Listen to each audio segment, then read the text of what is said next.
Hey there everyone, this is Samuel Johnson and welcome back to the MCU Perspectives. Although the film we're going to be looking at today is actually not a part of the MCU, though it is connected to it. How so? Well, like I promised when I did my vlog on the Marvels, we're going to be looking at a series of films for these next few videos. Mainly because the latest film that's been released as part of the MCU is, well, Deadpool and Wolverine. And of course, like all the other MCU movies, I do plan to do a vlog about it. However, before I dedicate a video to that movie, I figure it's only fair that I look at the first two films that preceded it, as after all, Deadpool and Wolverine is the third film in a trilogy, and, well, the first two films were not a part of the MCU. So before I actually do talk about Deadpool and Wolverine, we're going to go back and look at the other two films in the Deadpool trilogy. And of course, to kick things off, we're going to be taking a look at, well, Deadpool. And of course, since this is Deadpool's first solo movie, that means I get to talk about my history with the character prior to seeing it. And, well,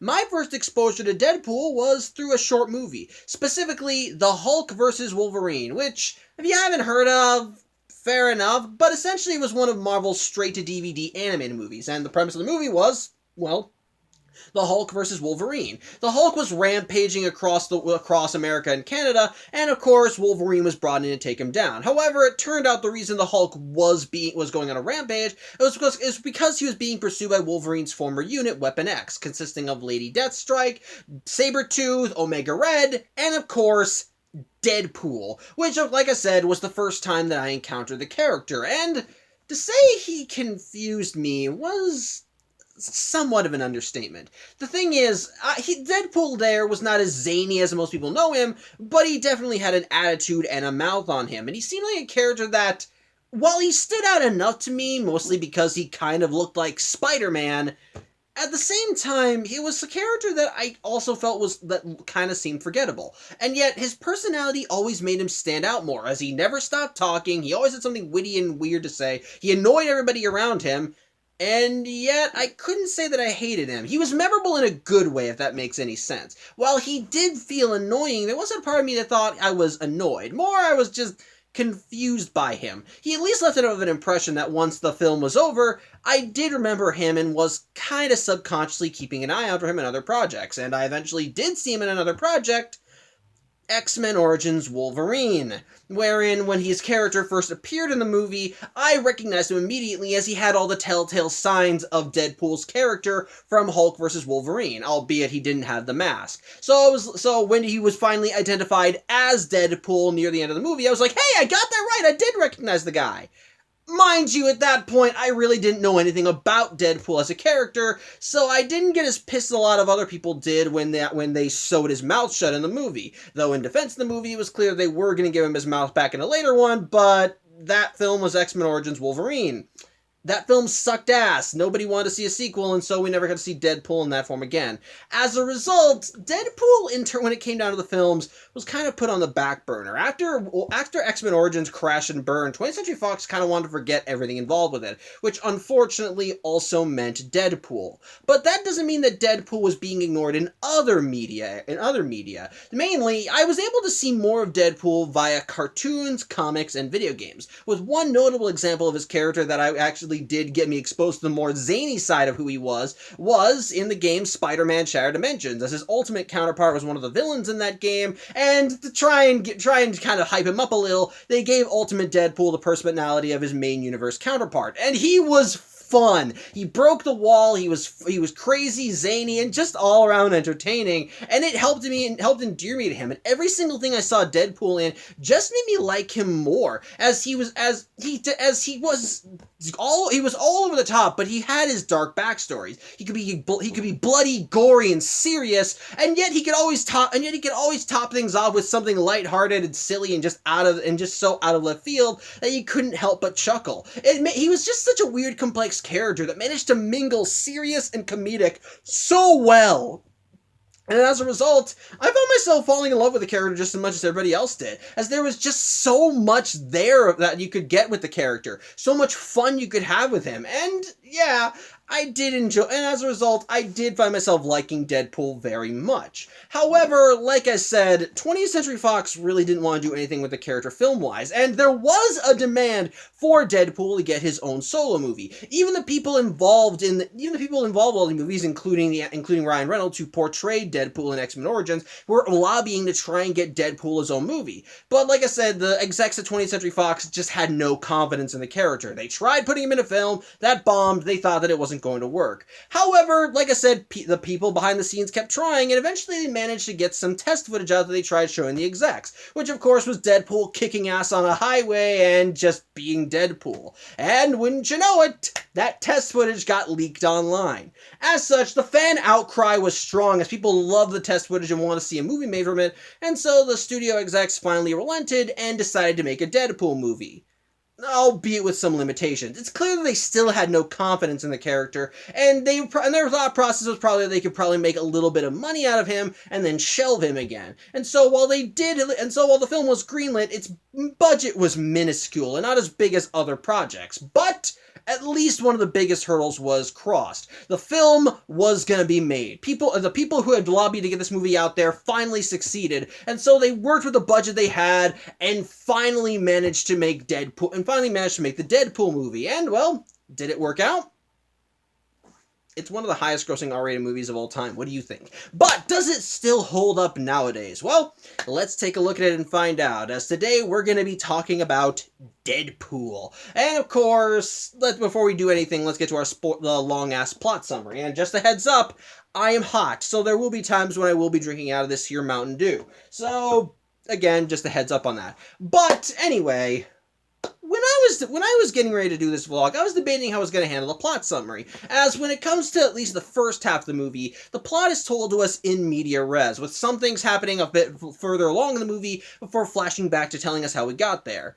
However, before I actually do a proper plot summary, I may as well start the plot summary the same way the film does, with Deadpool in the backseat of a cab on his way to go kick ass, and it's just as awkward as you would expect, as we just see Deadpool in full costume, like playing with the window, looking through brochures, trying to make himself more comfortable, flicking gum, before he eventually just crawls in the front seat because it's cramped back there, and even managing to form a little camaraderie with a taxi driver, an Indian guy named Dopender, who tells Deadpool about his romantic woes, as he did have a girl that he was chasing, but his more handsome cousin wound up stealing her from him, and so Deadpool tells this guy that he should never give up on love and to fight for her and all that stuff. As such, Dopender eventually drops Deadpool off at his destination, which is a bridge that's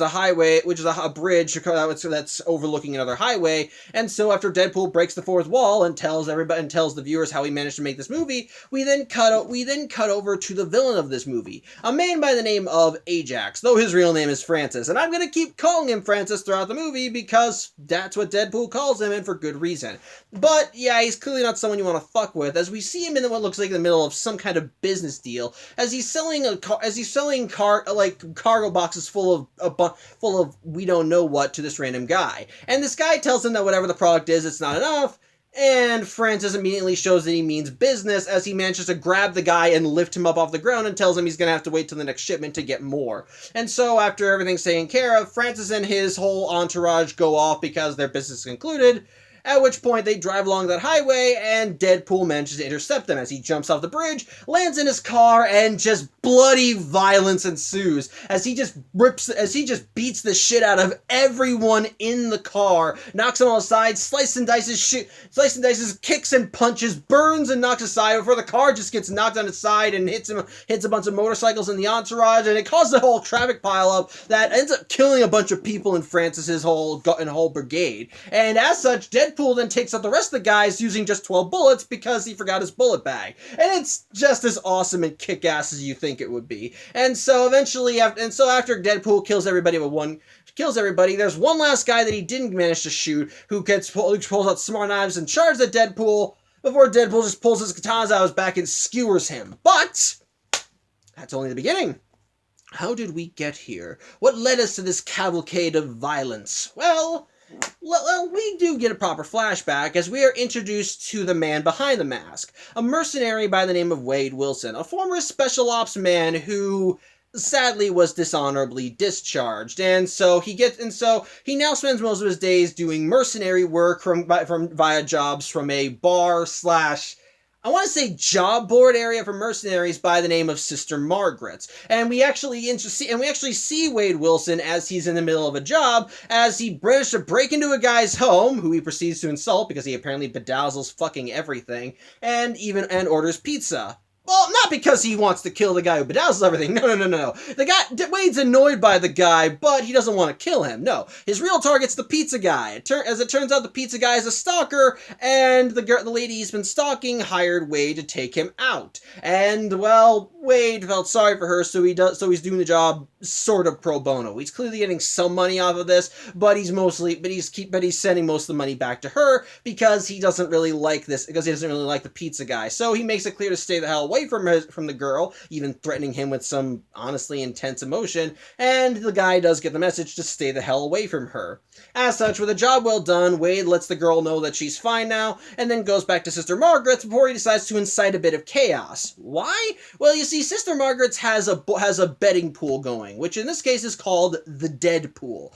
Basically, each of the mercenaries in the bar bet on who they think is going to bite the dust next, and if that person dies, whoever bet on their death will get, well, cash money. And, well, Wade decides to try and cash in on his bet as he orders a drink called a blowjob, as it's sent to another bar patron, and says that the sender is someone that he bet on to die. And after they get into a brutal battle, the guy doesn't die, so Wade doesn't earn anything. Although apparently Wade's being bet on by the bartender for this place, a man by the name of Weasel, played by T.J. Miller. And if I don't bring this up, someone else will. T.J. Miller is a human piece of fecal matter. He's a terrible guy, very hard to work with, a jerk to everyone he interacts with. He makes shit up, and to top it all off, he sexually assaulted a woman and is still getting shit for it, which he rightfully deserves. Fuck him and the horse he rode in on. Anyway, back to the movie.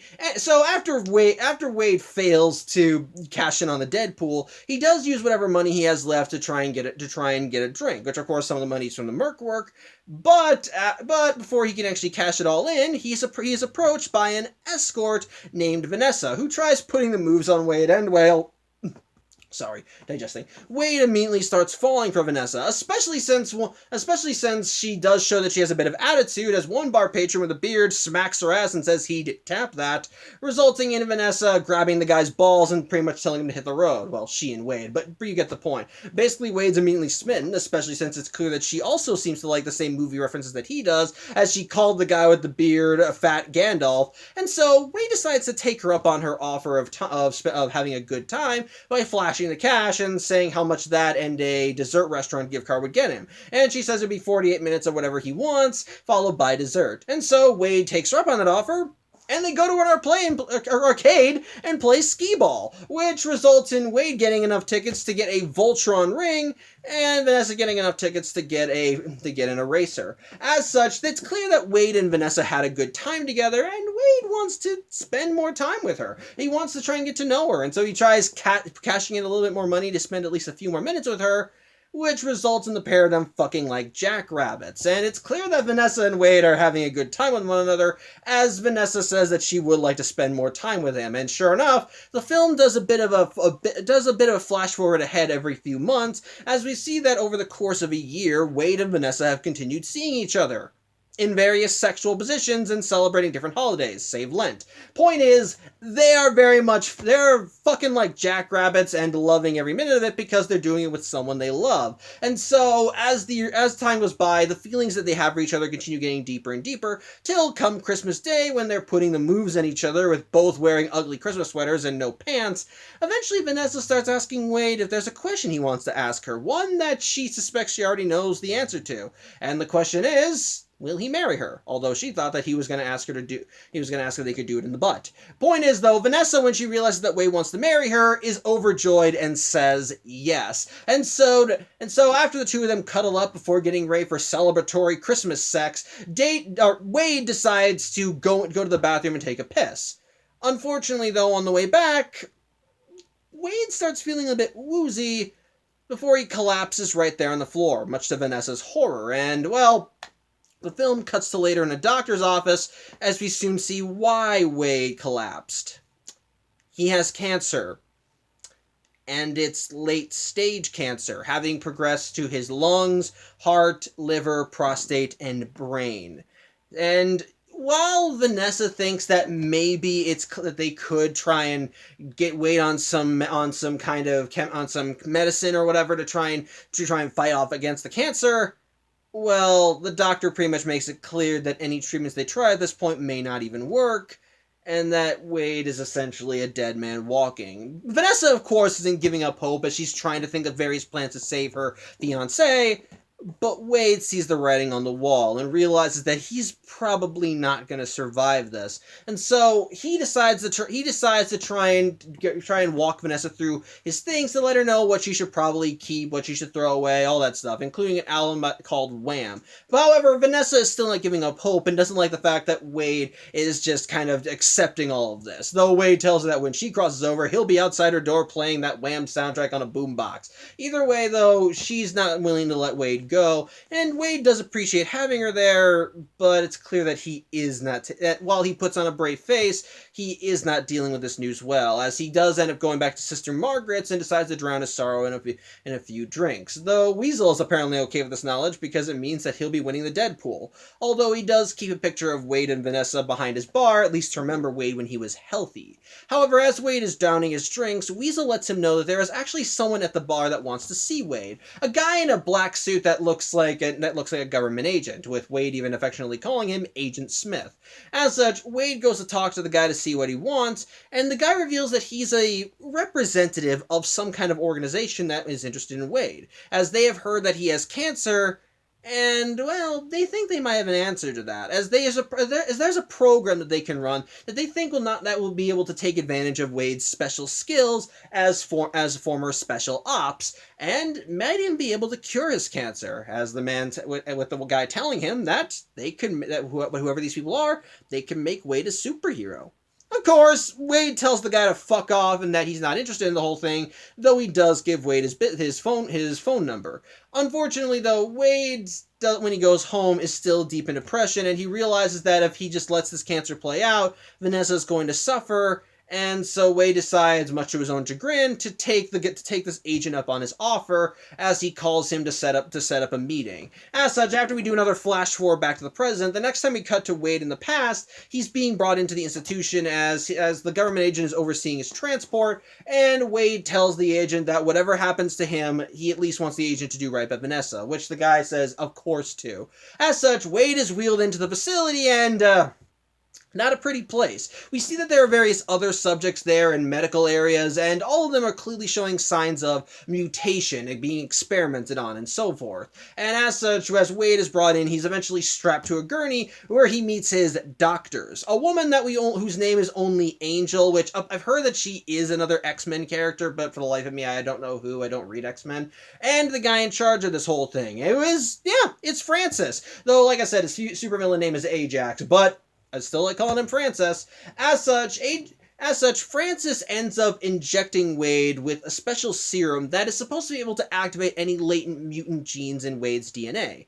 Unfortunately, though, in order to activate those genes, Wade himself has to be put through intense pressure and stress, i.e., he's got to be kind of brought to the brink of death. However, Francis does assure Wade that the serum does work, as Angel and Francis himself did go through this treatment themselves, and they both have now developed superpowers as a result, with Angel having incredible super strength, and Ajax having almost near perfect hold on a second. Sorry about that, was getting tongue-tied. Francis has great... Again, sorry about this. Again, sorry, I was blanking. Francis himself has enhanced reflexes, but the downside of his powers are that his nerves are shot, so he can't feel anything. However, this does show that the serum does work, and he tells Wade that they're going to be putting him through some things. And so after he and Wade have a bit of a back and forth, with Wade telling him he's got something in his teeth, eventually Francis leaves Wade in Angel's care. And yeah, Francis isn't lying. The film does a little bit of a montage where they see Wade as he's stuck in this facility and just being brutalized, tortured, put through absolute hell to try and activate his mutant genes. And like I said, not a pretty picture. And while Francis tells Wade that going through all this would probably kill anyone's sense of humor, Wade himself tries to stay optimistic, as between torture sessions, he does try and, socialize with some other patients that are here, and even tries just again, trying to be a nice guy, and apparently he never stopped messing with Francis, as while Francis introduced himself as Ajax, Wade was able to tell right away that that name was a load of shit, and started guessing what his real name could be, and eventually got the name Francis from a dryer tag that was left on Francis's lab coat. As such, when Wade reveals to Francis that he has that information, Francis decides he needs to put him through the ultimate treatment. In this case, it's an oxygen tube. Basically, what this tube is going to do is that it's going to keep Wade on the brink of death, essentially giving him enough oxygen when his body needs it, and then taking away the oxygen if he's getting too much of it. Essentially, it's just going to put Wade through absolute hell, and he has absolutely no choice but to take it. And to make matters worse, Francis leaves him there for a weekend. So, yeah, Wade's going to be having a fun time. And unfortunately for Wade, this process finally puts his body through the necessary stress in order to activate his mutant power. And the process disfigures Wade from head to toe, as he essentially becomes a giant walking tumor. But on the flip side, Wade's superpower is that he has developed a healing factor almost on the level of Wolverine's, actually maybe even exceeding it, as we will see later in the movie that as a result of that, he can regrow lost limbs. And as a result of his healing factor, while his cancer is not gone, essentially the healing factor is essentially taking care of the cancer before it can do any lasting harm to Wade's body. So in a sense, he's cured. But Wade doesn't like the fact that he's now fuck ugly. And so when Francis comes back on Monday, Wade is now absolutely pissed at him for doing this to him.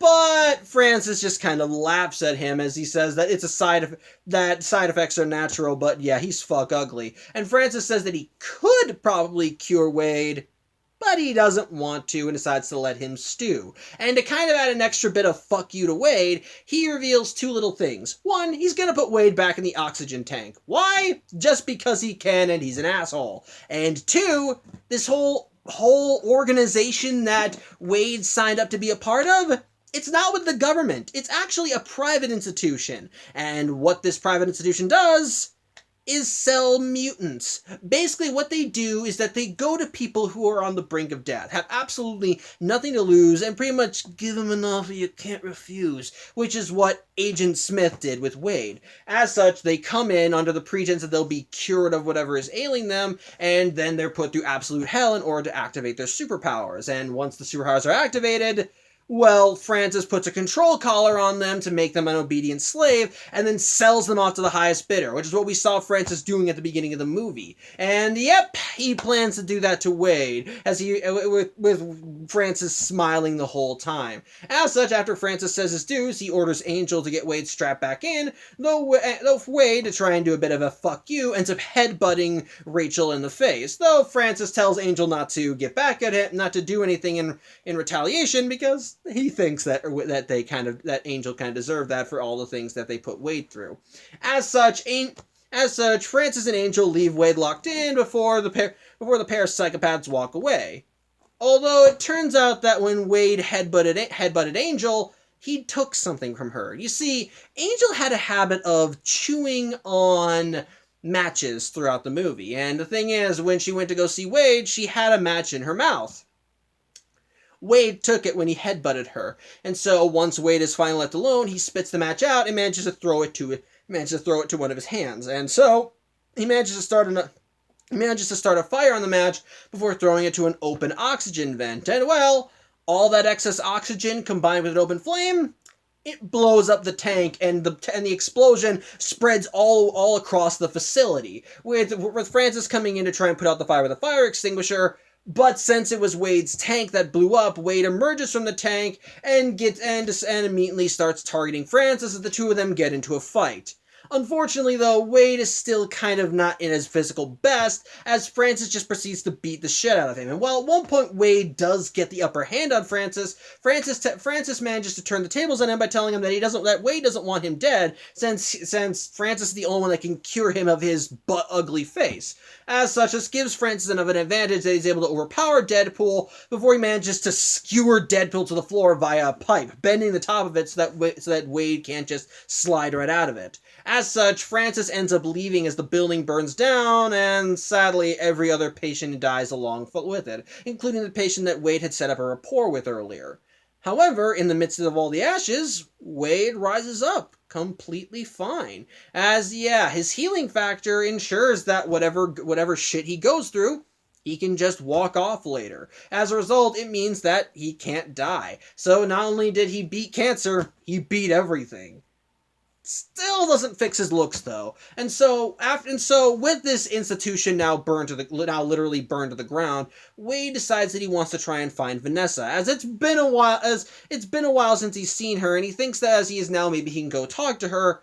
But as he tries approaching her on the street, a bunch of people see Wade and his face, and everyone just stops and stares because it's not a face that anybody could love. And so while Wade does have a hood pulled up and is just wearing these grungy street clothes, he doesn't opt to get close to Vanessa. And so as she leaves, Wade, kind of put up by all the face that everyone makes at him, decides to stay away from Vanessa, at least until he can fix his face. And how does he intend to fix it? By finding Francis. After all, Francis said that he was the only one that could cure Wade, and so Wade wants to take him up on that offer as quickly as possible, though he does need a confidant. And as such, he does go back to Sister Margaret's and then talks to Weasel, with Weasel seeing how ugly Wade has become, and just not sparing any words about how just absolutely horrifying his face is, with him even suggesting that Wade should go do horror movies now. However, Wade does not think that he wants to do that. Like I said, he wants Francis, and he's going to go through as much hell as he can to try to get to him, as he knows that Francis is still connected to a bunch of other people, and that while that one building burnt down, Francis will just start up his operation somewhere else. So he wants to try and get to Francis through his organization. He'll try killing off as many people as he can until eventually he can get to Francis at the top.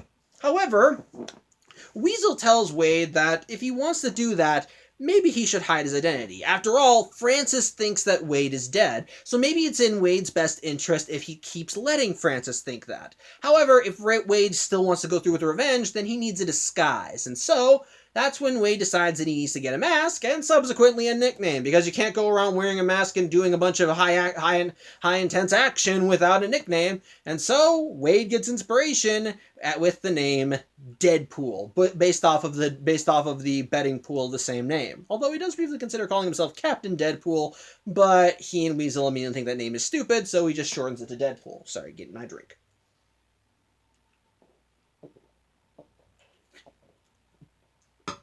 Good stuff. But yeah, from there we get an awesome montage that's accompanied with a rap song as we see Wade as he begins developing the Deadpool persona. And it's actually pretty cool, as we see him bit by bit going through each of the people in Francis' organization, and him slowly but surely developing up the Deadpool costume. At first it's just a basic white costume utilizing a sweatshirt and a mask and goggles, but when the white shirt gets doused in blood that Wade can't scrub out, he ends up swapping out to a red suit on the suggestion of a blind lady at a laundromat that named Blind Owl, which results in the Deadpool costume that we know. However, the mask itself kind of muffles Wade's voice, so people can't really hear him when he talks. And so he puts a new material in the mask that allows him to be better heard, which is what results in the white in his eyes. And so Wade Wilson has officially become Deadpool, and his vengeance has not stopped. He keeps finding everybody in Francis' organization and takes them out in increasingly gory, yet honestly kind of hilarious ways.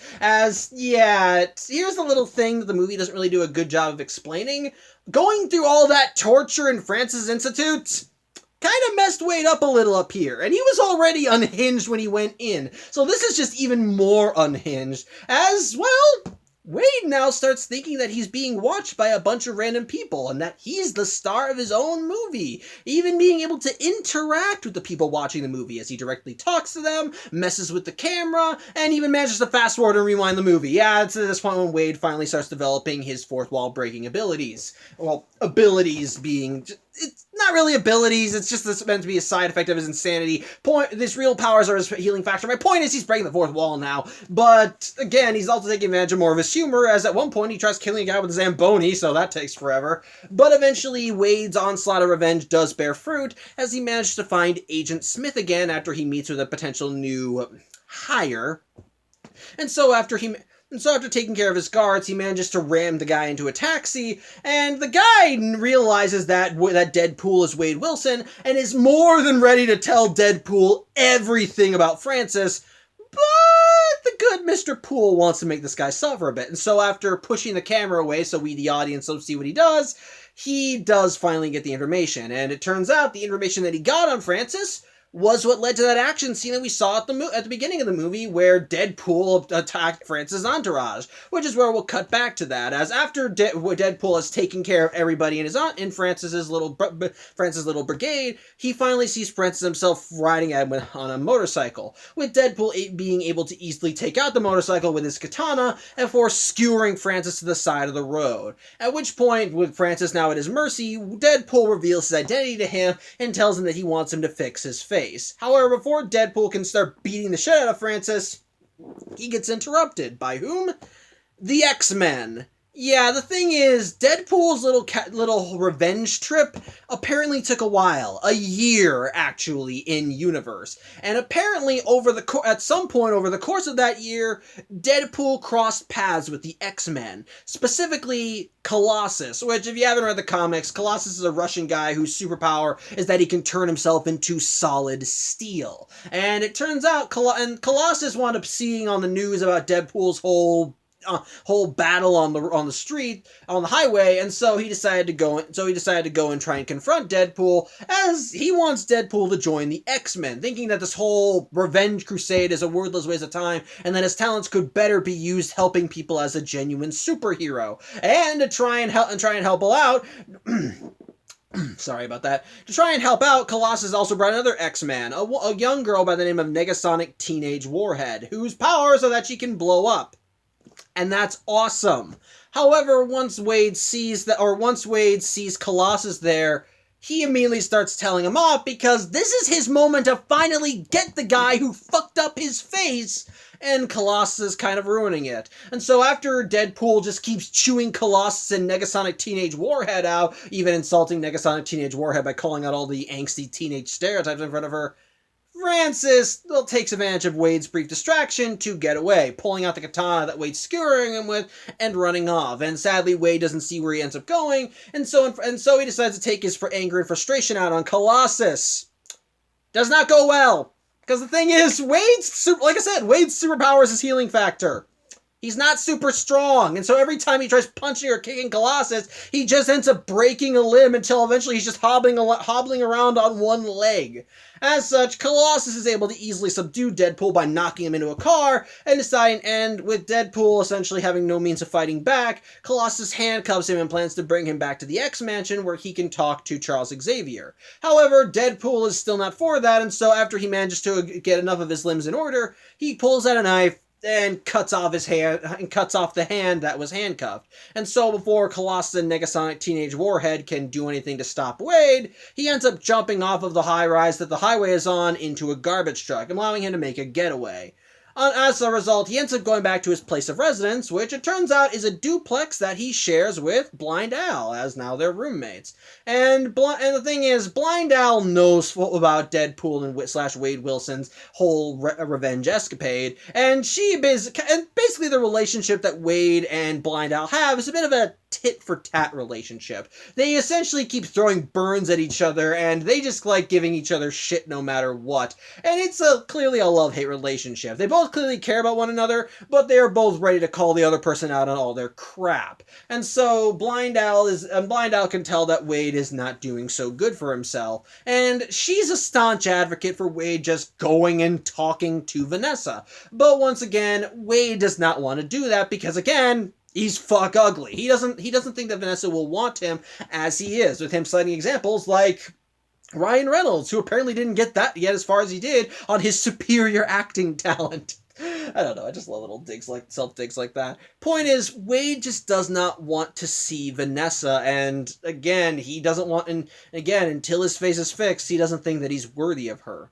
However, him revealing his identity to Francis was a very bad idea, as once Francis gets back to wherever his new home base is, he reveals to Angel that the guy in the red suit that's been giving all of his men trouble was Wade, and so he realizes that if they want to stop Wade, then they need to hit him at the heart, as they clearly can't physically stop him. After all, his healing factor is too good. After all, he survived dying a year prior, so anything that they will throw at him, he'll just get back up from. So he thinks that they need to hit him, they need to get something on him. And so they decide to hit Wade where he lives, so to speak, as Francis, Angel, and a few of his men end up going to Sister Margaret's and end up interrogating Weasel to try and see if they can find any info on Wade. And while Weasel tries playing dumb, all it takes is a cursory examination of the bar for Angel to find a picture of Wade and Vanessa. And so Francis finally gets the information he wants, and he and Angel go off. Although Weasel, being Wade's friend, ends up calling him and lets him know that they have the photo and that they're probably going to be targeting Vanessa, meaning that whether Wade likes it or not, he's got to go talk to his ex, as Weasel and Wade end up meeting up and going to a strip club that Vanessa works at, which is also where we get this film's Stan Lee cameo, as he's the announcer at the strip club. Rest in peace, man. However, even as Wade does approach Vanessa as she's waiting tables, he can't bring himself to talk to her. He gets cold feet and just goes right into a bathroom and just tries hyping himself up to go talk to Vanessa.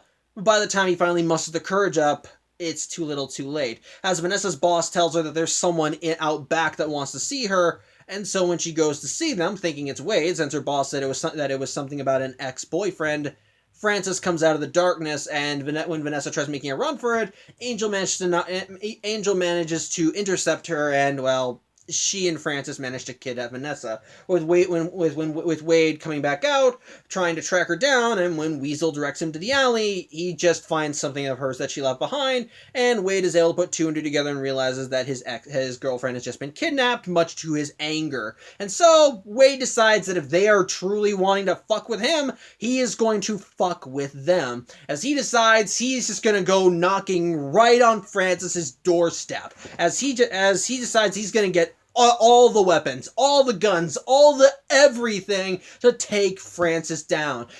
And he means it. He gets a duffel bag full of weapons, swords, firearms, everything that he can find, including a little piece that Blind Al keeps on her, and some magazines for stuff we'll need for stuff later. However, Wade is not stupid enough to think that he can take Francis on all by himself. He knows that he needs help, and, well, he does know someone with the ability to stand by him. And so after he managed to get to Dopender, who once again gives him a taxi ride, he goes right to the X Mansion in Westchester. And, well, when he knocks on the door, Negasonic Teenage Warhead is there to greet him, and he asks for her and Colossus to come help him out, before also making a dig about the fact that apparently the studio couldn't afford to get more than 2 X-Men.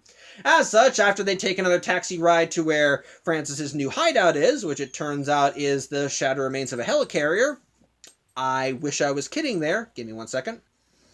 Anyway, Deadpool, Negasonic Teenage Warhead, and Colossus end up finally arriving on the scene, though sadly the heroic entrance is kind of spoiled by the fact that Deadpool left his duffel bag of weapons back in Dopender's taxi, and while he tries calling Dopender to come back and give him his weapons, well, Dopender gets into a car accident trying to answer Wade's phone call, which results in his taxi getting rammed into by another car, which is also not really good for, which is apparently not really good because it turns out that Dopebender took Deadpool's advice and decided to take action against his romantic rival by kidnapping his cousin and having him tied up in his trunk, which also led to a very funny scene when he brings it up. Wade acts horrified and says, "I did not tell him to do that. There were clearly some cross signals. I need you to let him go, kill him, and then I want you to go and talk to your girlfriend and win her over with your charm. Kidnap her." I don't know, it's just nice seeing Deadpool being a chaotic little shit. But yeah, point is, Deadpool ain't getting his weapons, so he decides if he's gonna do this, he's gonna be doing it with his katanas and the help of his two ex-friends. As such, the trio arrive on the scene, and of course, Francis expected Wade in full... Excuse me. Francis fully expected Wade, and he has Vanessa on standby, tied up. And of course, Vanessa wants to know what the hell is going on. And when Francis tells her this is about Wade Wilson, she of course just rolls her eyes because she thinks that her boyfriend is dead, since of course he had cancer. But Francis lets her know, no, he's alive and he's been screwing my shit, and you're the key to getting under his skin. So get ready to suffer. As such, once Deadpool arrives on the scene, immediately the battle is on, as Francis sends Angel out to try and deal with the trio of superpowered weirdos, and ultimately Colossus and Negasonic Teenage Warhead end up duking out with Angel, with Colossus able to tangle with Angel blow for blow since they both have super strength, and Negasonic Teenage Warhead managing to knock her aside with a massive explosion. Again, it's pretty awesome, and from there, it's just chaos as Deadpool just starts slicing and dicing everybody that's on Francis's payroll, not killing them all one by one while Colossus is dealing with Angel. Negasonic Teenage Warhead is on standby, providing backup with her explosion powers. It's just a damn awesome superhero climax. It's just a fun thrill ride from beginning to end. Although there is one member of Francis' entourage that doesn't bite the dust, as it turns out one person there is someone that Wade knows, his name is Bob. Apparently he was also special ops, and they're apparently friends. As a result, Deadpool just knocks him out. Doesn't kill him, but he does need his body or something, as once Wade arrived on the scene, Francis asked Wade what his name was, and Deadpool just wrote his name out on the ground using the bodies of all of his mercenaries.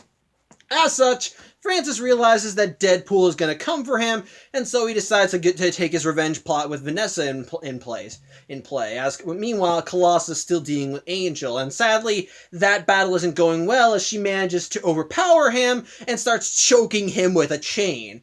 As such, after Negasonic Teenage Warhead helps Deadpool get some air by by getting him on a platform and then using an explosion to boost him up, when Deadpool arrives at the top of the helicarrier, he ends up finding Francis and Vanessa in that same oxygen tube that he was put in, with Francis intending to just torture her the same way that he tortured Wade. And Vanessa probably isn't going to survive that, as she does not have any latent mutant powers that are coursing through her, so that's probably going to result in her death.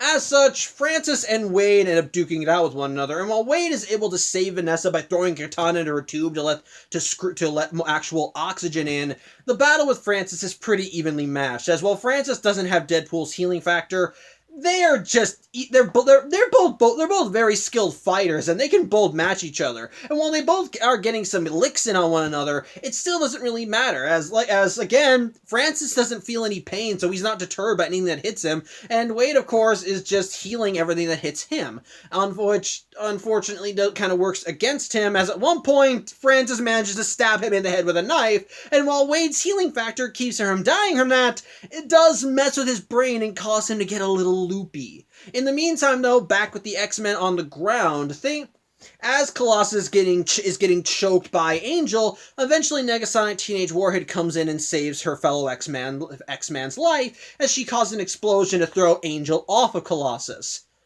Unfortunately, that also causes a bit of a structural problem for the ruined helicarrier, as the support that Negasonic Teenage Warhead blew Angel into ends up causing the thing to start toppling. And well, a little not good for the people on top of the helicarrier, as well, thanks to Wade throwing the katana into the oxygen tube, Vanessa was able to get out of there, as she was able to use the katana to cut her bonds and eventually get out, and eventually even stab Frances with said katana to help her boyfriend. Once Deadpool recovers from the knife wound by pulling it out of his head, the explosion down below just starts causing him, Frances, and Vanessa to start toppling and almost fall off the helicarrier. Wade is thankfully able to save Vanessa's life, as he's able to throw her back into the tube, as the tube, while made of glass, is still structurally sound enough that it can fall down there without breaking, and even if it's covered in rubble, at least the interior will be safe, so Vanessa won't be killed. But as for Frances and Wade, it's a bit of a toss-up. Wade knows that he'll at least survive, but ultimately, the whole structure comes crashing down, with Colossus managing to save Negasonic, Teenage Warhead, and Angel by pulling them out of the wreckage, and ultimately the pair of X-Men managing to find Vanessa, buried alive, but still thankfully alive. Again, sorry. As such, Wade manages to recover from the whole ordeal, but Francis is still kicking too, as he ends up tackling Deadpool and they get into a bit of a fist match, but eventually Deadpool finally just starts overpowering Francis. He has him on the ground and then just starts brutalizing him as he keeps punching him over and over and over until he's just bloody. As such, from there, Deadpool does manage to pull out the one gun that he didn't have in his duffel bag, which is Blind Al's piece, and he tells Francis that he is going to actually fix him like he said he could. Only for Francis to start laughing in Deadpool's face. Yeah, it turns out Francis was just full of crap. The only reason that he told Deadpool that he could fix him was to just jerk his chain. He can't fix him, and even if he could, he doesn't want to. He just tells Deadpool that his baked face, that's just his life now. There's no fixing it. He's screwed. He's gonna live the rest of his life looking like a freak, and all Francis is gonna do is laugh at him, which does piss Deadpool off. But at least he has a way of relieving that stress now, because you see, the only reason that the good Mr. Wilson was leaving Francis alive was because he could cure him. Now he knows he can't. And Deadpool's got plenty of reasons to hate this bastard, as he holds the pistol right to Francis's face with his finger on the trigger. However, before Deadpool can actually kill him, Colossus comes in and tries to dissuade Deadpool from doing it, as he tells him that when it comes down to being a superhero, there are maybe 4 or 5 moments in your life when that actually define you as a hero, where you have to make a choice, but that either benefits you or everybody else, where you have to make a sacrifice for the greater good, or forgive a wrong that someone did to you. And Colossus says that this moment with Francis is one such for Deadpool, that he could use this moment to finally allow himself to be a hero, do things for the greater good, and rise up and be a good person, and Deadpool just shoots Francis in the head, causing Colossus to just vomit. With Deadpool's defense saying, with Deadpool acting his defense by saying, "What? You were droning on, and the guy was an asshole and a psychotic monster. The world's better off without him." And ultimately he says that if being a superhero and wearing those tights means that he's got to let people like that live, then he's better off not being a superhero. However, Colossus is still not giving up hope on Deadpool, and the thing is, while Deadpool did this one thing that Colossus didn't think he should, well, Wade did save his girlfriend in the end, and so Colossus does encourage Wade to go talk to her, with Wade obviously being nervous as hell because he hasn't seen her in 2 years. He doesn't know what he's going to say to her, and she's probably pissed beyond belief at him. As such, not really having enough time to repair anything, he goes up to talk to Vanessa and probably gets slapped and punched for his troubles, although he does tell her to stop when she tries going for his balls, because while he does believe he deserves punishment, the balls are a tender area. As such, he does say I'm sorry to her, that she didn't deserve to be put through all that stuff, and she's clearly heartbroken, but it's clear that she and Wade still love each other, as they end up doing a little back and forth that they did when they first met, as they exchanged tragic backstories. And Wade tells her that he still loves her, and she says she still loves him, but he also tells her that the face under the mask may not be one that she's used to. But she still wants to see it, as she managed to unmask Deadpool, and she sees Hugh Jackman staring back at her. Or at least a cutout of Hugh Jackman's face from one of the magazines that Deadpool brought. And so after she pulls that off, she finally sees Deadpool for what he is. And, well, Vanessa tells Wade that she still loves him, and she says that ultimately she can adjust to the face, even though it will take some time and a lot of booze. Either way, though, she still loves Deadpool, and she is not going to be put off by his hideous appearance. Oh, and Deadpool even tells her that there is one benefit to having these powers beyond the healing, because apparently he has a super penis. Okay. As such, Wade eventually just shoos Colossus and Negasonic Teenage Warhead off, as this is now a moment between himself and Vanessa, and so, while Colossus thinks that one day that they'll make Wade an X-Man, for now, he's just going to let him have his moment with his girlfriend. And so, Deadpool and Vanessa just kind of stand in the rubble of the helicarrier, with Deadpool pulling out his phone and playing Wham soundtrack like he promised he would. And so the film ends with Wade narrating the camera pan as over the shot before the film cuts to the credits. Although there is an after credits scene where Deadpool ends up mocking Ferris Bueller as he tells anyone that stayed after the credits to go home. There's nothing else here. What are they expecting, Sam Jackson? Why would they do that? Although, he does say that for the next movie, they are going to get Cable in, so, hey, plus. But anyway, yeah, that was Deadpool. And my thoughts on it? I think after all this time, it's still a pretty good movie. Again, pretty good. This film, admittedly, is not great. And the thing is, what holds the film back for me are two major factors. The first is the story, unfortunately. While Deadpool himself is a strong enough main character to carry this movie, the plot is very cookie-cutter, basic-ass storytelling. It's just your average revenge story / superhero origin, and there's really nothing that impressive about the story to make it stand out on its own, as when it comes down to all the story beats, it's everything you would expect from a movie like this. You've got the main character superhero who's in a loving relationship with this woman. They have a great relationship, everything goes well before tragedy suddenly hits, and he decides that if he wants to try and save this relationship / his life, then the hero has to undergo experiments which give him superpowers and turns him into a superhero. Well, anti-hero in Deadpool's case, but you get what I'm talking about. Point is, it's just standard stuff, and the revenge story with Deadpool going after Francis, it's nothing really special. Like I said, it's just a basic-ass revenge story. There's no real big twists to it in the long run. Deadpool just keeps killing different people to try and get to Francis. Eventually, he managed to find Francis, almost loses Francis thanks to the intervention of the X-Men, before finally having a big climactic battle with him on the ruins of a helicarrier. Again, there's nothing really too imaginative about the story that really draws you in. It's just some very basic stuff that unfortunately doesn't make the whole plot feel that compelling. And to kind of carry on from that, the villains kind of suck. Yeah, I don't really like saying this, but Francis is a dull villain. There is nothing that's really entertaining about this guy. He is just your standard British-voiced jackass whose only real motivation is that he wants to sell mutants to the highest bidder because he's an asshole. There's really no reason for it. He's just kind of a jerk. The closest thing we got to motivation from him earlier was when he mentioned how his nerves were shot and he couldn't feel anything, and that apparently that also dulled his emotions, so he doesn't give a shit about anybody. But that still doesn't really make it any compelling. He's just a basic-ass jerk. And even as a supervillain, he's really not that entertaining. His powers are very basic stuff. He's got enhanced reflexes. He can't feel pain.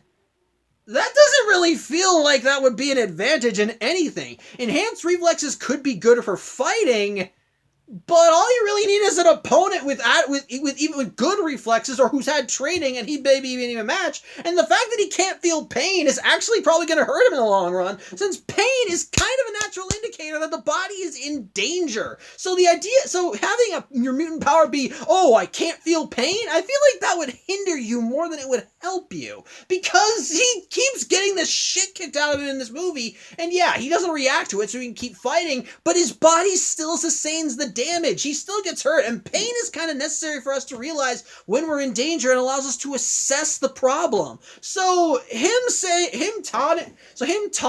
essentially wielding his I can't feel anything as if it's something to be proud of, it's not. It's kind of a lame-ass power and doesn't really help as much as you think. Hell, Angel's got better powers than him. She's got super strength, and yeah, that's kind of a basic-ass power, but she uses it well. She's an intimidating force. She actually looks intimidating, and yeah, she's not a good villain either. She's just basic henchwoman kind of BS. But at least in a fight, she can hold her own. She actually duked out with Colossus for a while. And if it wasn't for Negasonic Teenage Warhead, she would have won. She was at least more interesting to watch in that regard. Whereas Francis is just your basic ass bitch. There's really nothing entertaining about the guy, and I genuinely wasn't that interested about him. The only thing that made him memorable for me was that Deadpool kept mocking him by calling him Francis instead of Ajax. So again, ultimately nothing really to write home about. It's just kind of stupid. It's just kind of pretty stupid, and nothing about it really feels memorable.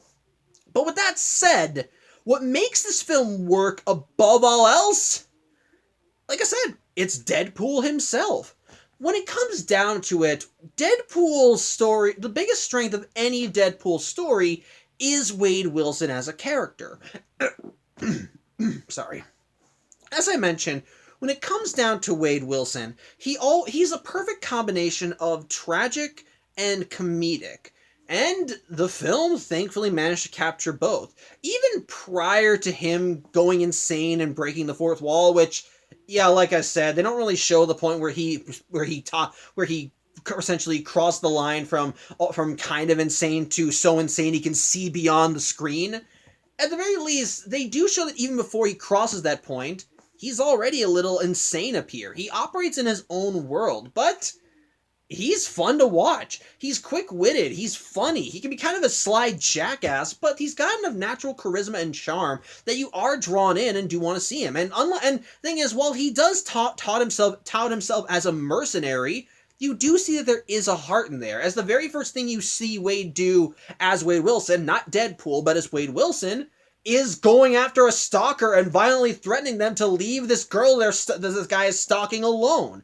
It's actually really nice, and it not only shows how unorthodox Wade Wilson is as a person, but that there is a genuine heart in there, despite the fact that he will always say, I'm no hero, I'm not doing this for any of the right reasons, I'm just a bad guy that kills even worse guys. So it makes you more interested in seeing where he goes, and as the film goes along, you do see more of his heart. When he starts hanging out with Vanessa, and we see that all that money he spent to spend time with her is just them in an arcade playing skee-ball. Or skee-ball. It's actually pretty nice, and I'll even give credit where it's due. While we don't see a lot of Wade and Vanessa's relationship developing beyond them having sex, they immediately build a rapport They immediately build a rapport, and you can feel the connection between them. As Vanessa is able to match Wade in everything, she's just as quick-witted, just as sly, has just as much of an attitude, has just as much of a mouth as him, and she feels like Deadpool's perfect match. And it's actually really nice to see her. Admittedly, another flaw of the story is sadly the love story. It's also kind of generic boy pines for girl type of deal, and even the drama that Deadpool feels for not wanting her to see his charred up burned face is again kind of the standard stuff you would see for a movie like this. But at the very least, when you see them actually building this rapport, it does also make the tragedy that comes from Wade's character that much more poignant, which gets to the next part of Deadpool's character that works: the dramatic. While Deadpool definitely works as a comedic character, what makes Deadpool most interesting is that he's able to balance the comedic aspects of his character with the darker aspects of his character. Kind of compare and contrast, let's talk about another character who's dealt with comedy and tragedy: Spider-Man. Spider-Man, like Deadpool, is a quipster who likes to just do his own thing, but has dealt with a few traumatic and dark points in his life. But the thing is, there is a clear divide between Spider-Man as a comedic hero and Spider-Man as a tragic hero. When Spidey is in his element and kicking ass, he's always quipping to try and show how in control he is of any situation. And it gives you confidence that even in the worst of times, he's able to keep everything lighthearted and nice, and even if it looks like he's going to lose, he can always prevail just because he's always smiling and trying to keep everyone feeling good. But Deadpool, the thing with Deadpool is that like Spider-Man, he uses humor to hide his pain. But Deadpool's a lot less savvy at hiding that that's what he's doing. Spider-Man at least can feel more jovial and fun and free-spirited. But with Deadpool, there's always that hint of tragedy with him, and it shows just as much when you see him without the mask. Because because the thing is, as even Francis said, Wade's cancer isn't gone. It's just that he's developed a mutant power that is so good at keeping him running that it stops the cancer from doing any harm before it can get too far. The cancer isn't gone. It's just that it can't do any harm as long as Wade's superpowers are active. And as a result of that, Wade has to deal with the face. Because the thing is, they never say this in the movie, but in the comics, the reason why Deadpool looks the way he does is because all those scars are tumors. Those are actual fucking tumors. It's just that his body heals any damage that these tumors would cause him before they can actually do anything bad. So basically, Deadpool is just sorry, I'm getting sidetracked. The point is that you can see the tragedy with Deadpool's character even on his face. And throughout the movie, while Deadpool still tries to be jokey and lighthearted even throughout his executions, there's always a hint of anger in everything that he does. The thing is, while he jokes, there is not a single hint of seriousness in there. And unlike Spider-Man, who will try to keep everything upbeat and lighthearted, Deadpool does not. Deadpool will quip while he's shooting a guy in the face. And in the contrast to these two things makes him even more threatening. Because, yeah, it makes him funny, because you can easily make something like that hilarious as you have something hyper-violent and super serious, but with Deadpool coming in and quipping his ass off and being a snarky bastard. But it also shows that Deadpool is not someone you want to fuck with. Yes, he'll do things in an unorthodox manner. He'll be zany and jump all over the place and be fun and just be full of wit and silly comebacks and all that stuff. But he's not gonna combine that with his natural skill as a mercenary, and you see that this is someone you don't want to screw with. Because what does it say about a guy who can quip and joke in a scenario, in a place where people are dying all around him? It makes him come off as more dangerous than he actually is. And that makes you take Deadpool's character, despite all the jokes he makes, very seriously. Mind you, it doesn't take away from the seriousness completely, because the thing is, Deadpool is always that zany. He's always that quick-witted. He's always got something sly or snarky to say, no matter the situation. And they're genuinely funny. The digs that he gives towards people are genuinely humorous. The comments that he always makes are all able to get a smile on your face. The references he makes are great. My favorite scene is the scene with Dopender when Deadpool, Colossus, and Negasonic Teenage Warhead are going to fight Francis and his entourage, which, yeah, I have no idea how Deadpool found out that Francis was at the helicarrier. Maybe that was the information that Agent Smith revealed, but don't quote me on that. But again, that was a hilarious scene, as Deadpool is outwardly chastising him, but then in Secret Whispers, you got him tied up, kill him, and then kidnap his girl. It's just like, this guy is just such an ass. It's just... It's funny. It's legitimately funny. Even when he was going on his roaring rampage of revenge as he's killing all of Francis's men, he's just there's just still some humor in it. As at one point he ends up fighting a woman they didn't realize was a woman until he punched her in the face. He's like, oh, I'm so sorry, I didn't mean for that. Only for him to get hit by another person. After he knocks that person aside, it's like, I don't know what to do here. Is it sexist to hit you? Is it more sexist not to hit you? I don't know. As he's saying all that, he's pulling out a gun and pointing it at her. And then there's the scene, like I said, there's a scene where he kills a guy with a Zamboni. It's hilarious. The guy just dragging himself on the ice, and Deadpool's like, tell me where Francis is, or you're gonna die in 5 minutes, as they're just like on two opposite ends of an ice rink. It's hilarious, and I love it.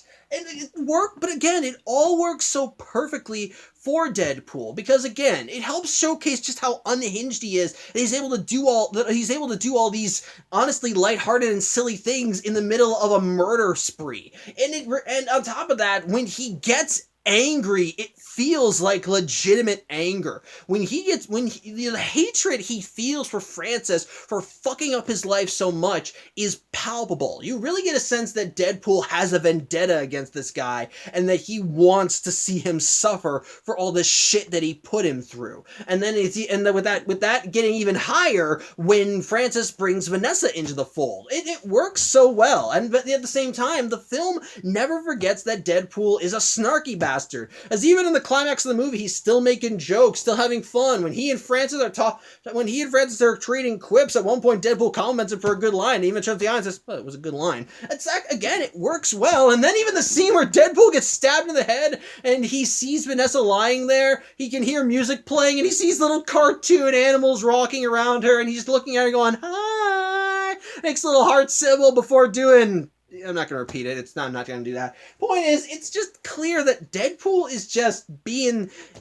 Again, the film knows how to balance these two integral aspects of Deadpool's character, and it does it perfectly, making him charming and funny when it needs to be, but never forgetting the seriousness and tragedy of his character. And it meshes both styles together perfectly. You genuinely do feel sorry for Deadpool and care about him when bad things happen to him, and yet you also feel entertained when the guy is just going to town on all these different people, slicing them up, shooting them ahead, and just being a general psycho. It's fun, and it definitely makes for a good ride. And in that same token, the action is kick ass because thing is, while the movie definitely had a tight budget when it was what it could deal with, well, what it used that budget for was perfect. And because Deadpool's primary powers is healing, most of his skill comes from his mercenary skills, and he's able to use his weapons almost to near perfection.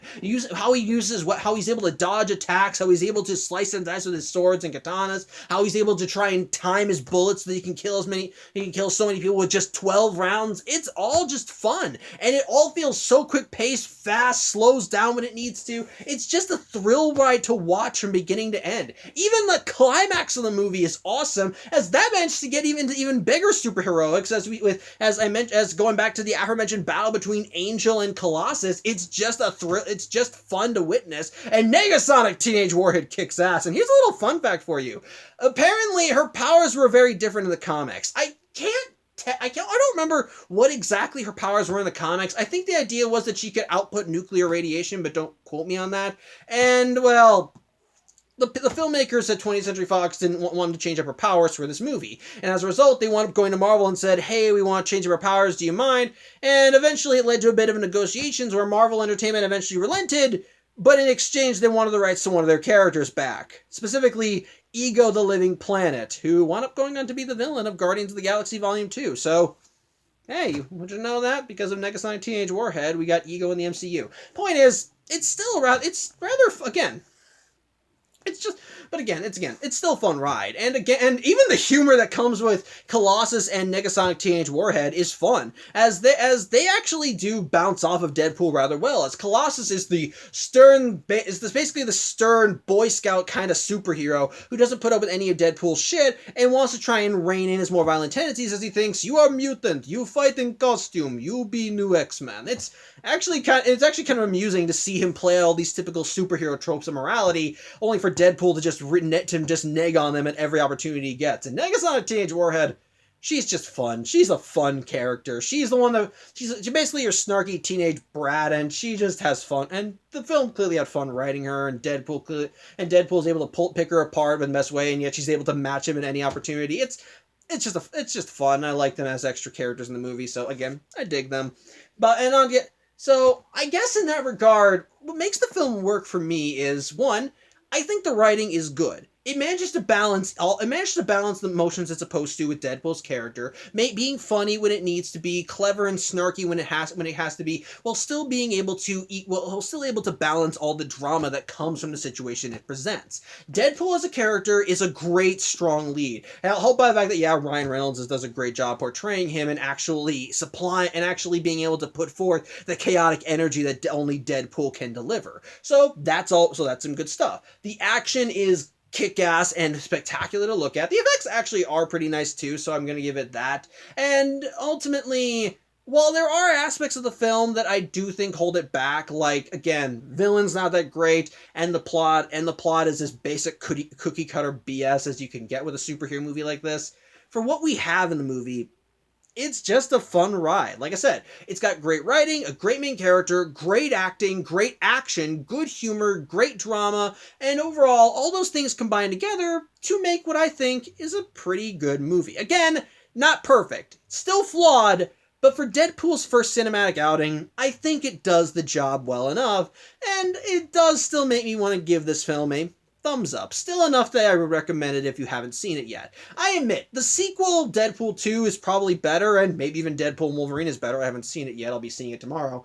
But for what it is, for the first film that allowed Deadpool to finally be center stage and have his own film, I think it does the job well enough and at least sets the groundwork for future projects. So on the whole, I think Deadpool like I said, a pretty good movie. Not perfect, definitely flawed, but definitely a pretty good movie, and I think that's all it really needs to be. So, yeah, overall, good movie. Check it out. But, yeah, that's really all I have to say. I thank you for watching.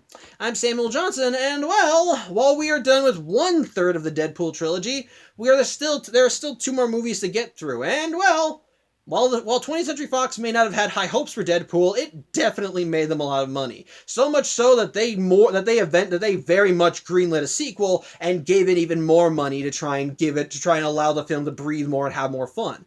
But was throwing more money at the sequel worth it? Well, come back next week as we see if we see the fruits of their labor again as we take a look at Deadpool 2.